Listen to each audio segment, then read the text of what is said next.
Hey, how's it going, everyone? Back again in World of Warcraft on my Ret Pally. I'm Sai, your host for this video today, and every other video that I post out. Yeah, anyway, today I'm doing something a little bit different. Going to be going over my battleground strategies, how I build my Ret Pally, and what I use in what situation to optimize my damage and win potential in a BG. So without further ado, let's go ahead and jump into it. Hopefully I won't ramble on like a lot of other people and just give a bunch of information that's pretty common knowledge. Anyway, if you're playing a Ret Pally, you're probably pretty familiar with the moves. Judgment, Blade of Justice, Wake of Ash, Zeal, your Templar's Verdict, Justicar's Vengeance. I'm a Blood Elf, so I have Arcane Torrent. I'll discuss that later. So we'll go ahead and hop into the talents. I do use Final Verdict on the first row to get 20% extra. Templar's Verdict, 10% more from Divine Storm. Zeal I feel is more optimal. It is a cleave move, and it deals more damage than your Crusader Strike. So more damage, just a little less swings with it. Fist of Justice, 2.5 seconds on your Hammer of Justice, which is your stun, removed for every holy power you spend, which is great because you know how. Actually, I'll discuss that later. Blade of Wrath.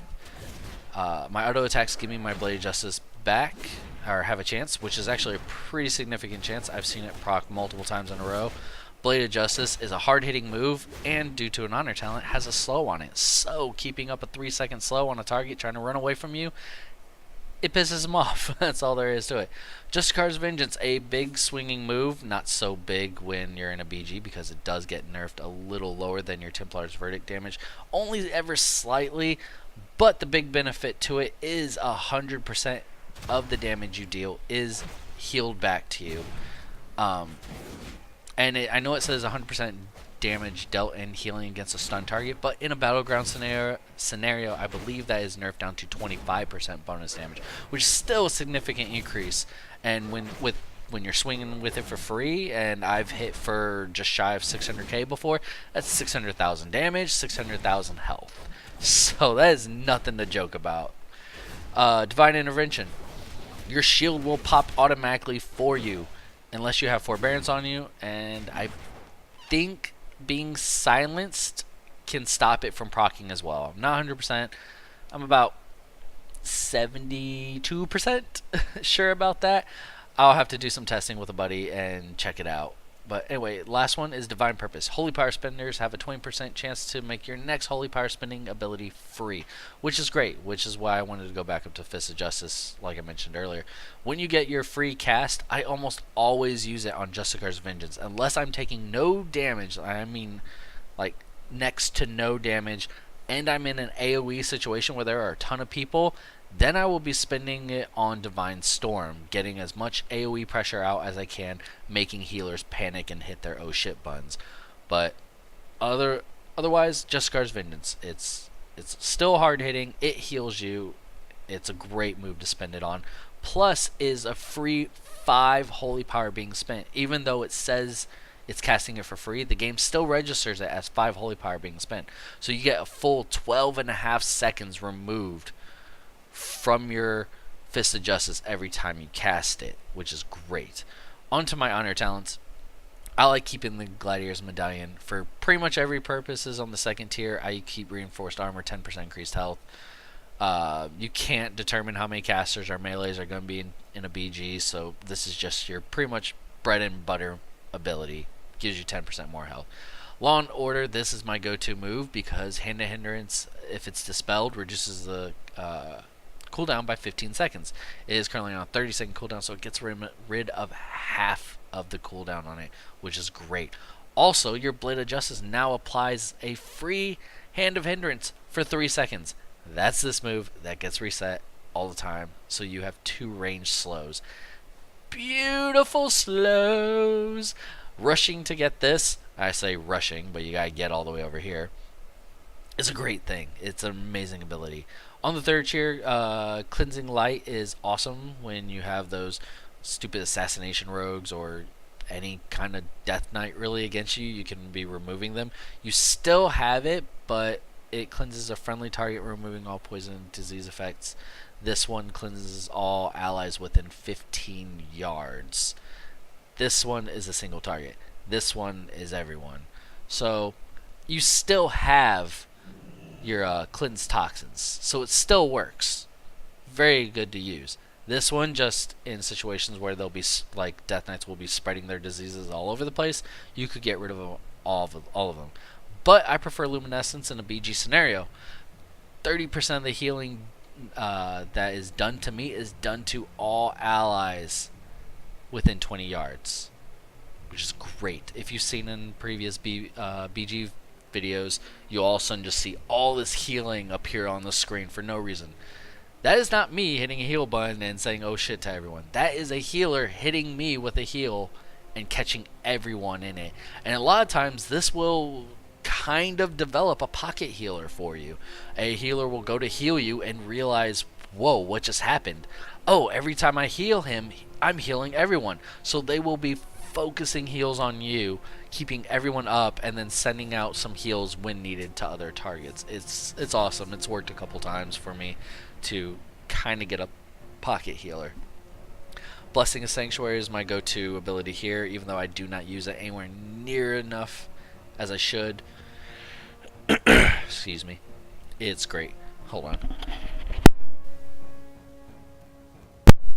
Sorry, I had to cough there. Anyway, it removes stun, silences fears, and horror effects, which is great. Does not remove roots. Remember that. Does not remove roots. But it is another essential, medallion. Just a little less and only on 30-second, which is great. And 60% reduced effect on any others within the next 5 seconds. Last tier I go Lawbringer. Increases the duration of your judgment up to 16 or by 16 seconds, and any subsequent judgments that you throw at them after that first one, while their debuff is still on them, you are dealing 5% total health, not remaining health, total health in holy damage. So it gives a significant damage boost. Anyway, let's go real quick over my situational abilities and what I do. To go in, I like starting off with Blade of Justice. Hey, it's 2 holy power, it slows them, I get to them faster. Judging them is great early on because you're going to start your counter to get your second one up, and plus since it's up for 24 seconds, it does not matter that you wasted it early. You have 24 seconds to start shitting on them with your holy power spenders. And plus, here's my next one. You'll see a 1 pop up. Boom, there was the 1, 25% damage. You're like, why was it a 1, David? It's because they only have 14 HP. That's why 5% is 14, whatever. Anyway, so I'll generate some holy power, and I definitely like opening with the combo of going wings, stunning them, Justicar's Vengeance, into Wake of Ashes, which gives you 5 holy power, into another Justicar's Vengeance. You are hitting them hard and healing yourself. Now the reason I don't wings right off the bat is because I'm generating 5 holy power. Most people will go and generate 3 holy power and just go into a Templar's Verdict, but I'll go ahead and spend all these, get up to a 5-pointer, which gets me some damage. They've dealt damage to me. You also have your Shield of Vengeance, so I'll pop that after a little bit of damage. That'll absorb a decent amount. Then I start my stun combo, because now not only did they deal damage to me, but now I'm healing all that burst damage that they just did. Their burst mode is almost gone, and now I'm back up to full health with plenty of my Avenging Wrath time remaining.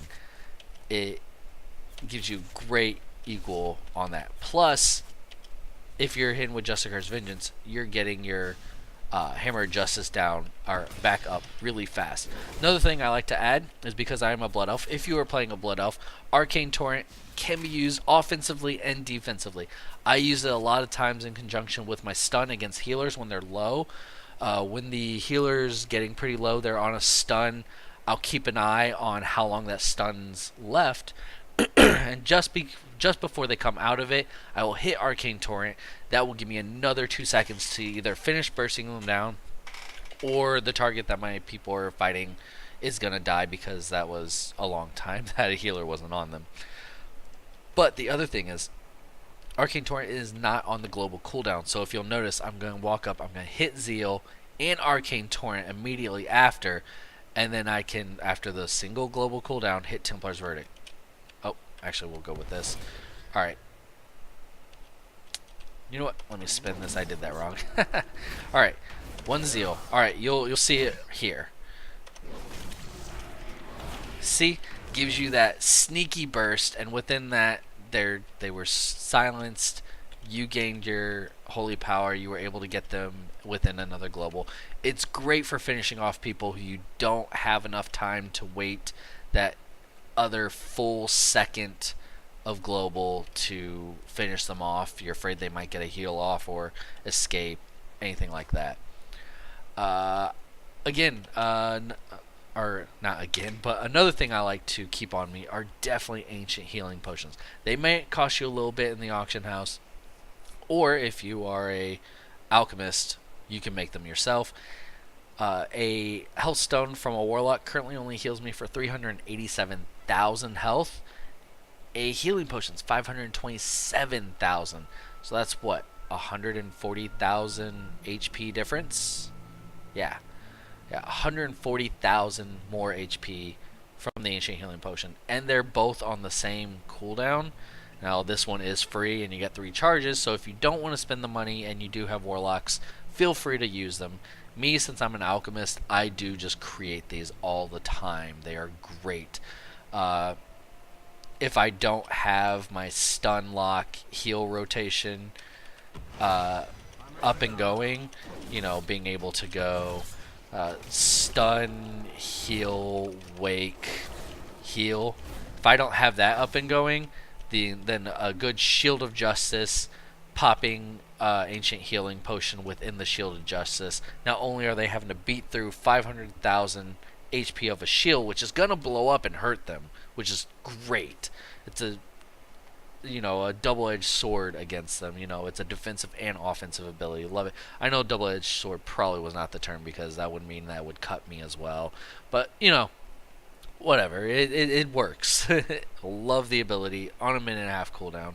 It's amazing. And then I'm potting, so I'm getting another 500k health. Yeah, that's 1 million extra damage that they had to beat through. So I'm just shy of 3 million BGs. That's technically 4 million HP that they beat through, plus whatever I'm healing with Justicar's Vengeance. Now, using Justicar's Vengeance, I do use it a lot more than other people.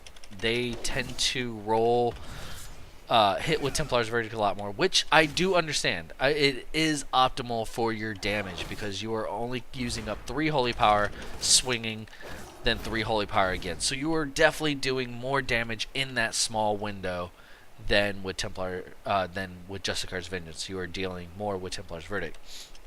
But for me, if I do see that I'm taking a lot of damage and I'm not looking to just instantly burst them down, if they're not scaring me, I'm not afraid they're damaged, then I'm probably going to sit there and just keep casting this because it's keeping me alive, keeping me optimal health, and, you know, it's just messing with them. Now, you'll see me on a healer. I'll definitely hit with Templar's Verdict because I'm trying to get out as much damage as I can. Unless they are stun locked, then the stun locked I will definitely be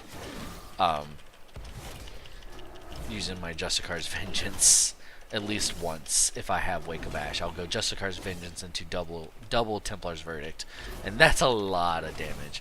Again, if you get your free cast, I prefer using Justicar's Vengeance over anything unless you are taking no damage and you have an AoE situation, then spend them on Divine Storm. So you're hitting everyone there and you are optimizing your damage output to keep healers on their toes. Like, boom!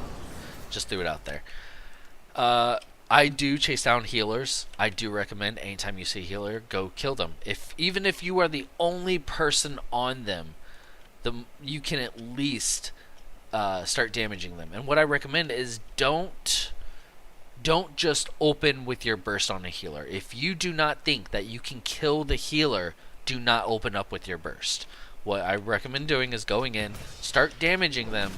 You know, they're gonna be like, oh, this puny DPS, he's on me, he's not really doing much.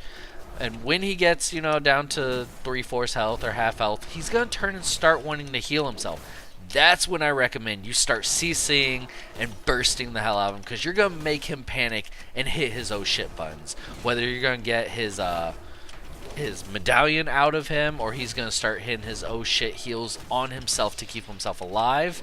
And that's when, if you do have the damage output, you can kill him, or you can make him run away, leaving his companions to die because they are not receiving healing.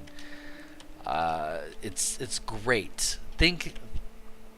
Don't think of, I need to get a kill every time I'm hitting someone. Think of, how can I benefit my team in this situation? If I can CC a healer so that my team can kill off more people in an area, like if we're trying to capture a cart in the mines, if I can get my team to kill off more people by holding off their healer, I will definitely do that. I don't care about my kill death ratio. If I win, I'm getting more out of a win than seeing a loss, but with a 16-1 kill death ratio. I definitely prefer winning a BG than being the top in the BG. I mean, I can go and play an idiot and top damage and top kills, and then rant and rave that we lost because my team sucks because I'm obviously better because I did more damage. No, it's just meaning I did not optimize my time and help my team in a way that is more positive. So anyway, guys, hopefully that helps all you Ret Pallies out there with getting a hold on how I play my playstyle in BGs, how I optimize my time and my potential. If you have any questions, go ahead and leave them in the comments below. I will try to answer them all as they come in. And if there's enough questions, I'll probably do a Q&A video where I could sit here and maybe go live with you guys and answer all your questions, or I just might make a second video just to answer the comments for you. Anyway, I hope you guys enjoyed the video. Like and subscribe if you haven't. If you're already subscribed, thank you guys for hanging out. We are still growing strong. The views are coming in. The subscriptions are coming in. You guys are amazing. Thank you guys so much for hanging out with me on YouTube. You guys really make it worth it. And just a quick announcement. I wanted to just really quick discuss my future on the channel. The whole point of me joining YouTube was I want to help benefit the world a little more. I want to eventually do charity events, and if that's something you guys are into, go ahead and spread it around. Get information out on me. I might be looking to do my first charity event here in a month or two. It'll probably be a live stream. I'll do about 4 hours, and we'll try to raise money for a good cause. It's definitely what I want to do on here, and it's the whole reason for me being here. And with you guys viewing and hanging out with me, if I'm making your day that much better, then awesome. That's what I'm here for, guys. Anyway, I enjoyed making the video. Hopefully you guys enjoyed watching it, and I'll catch you guys in the next one. Later.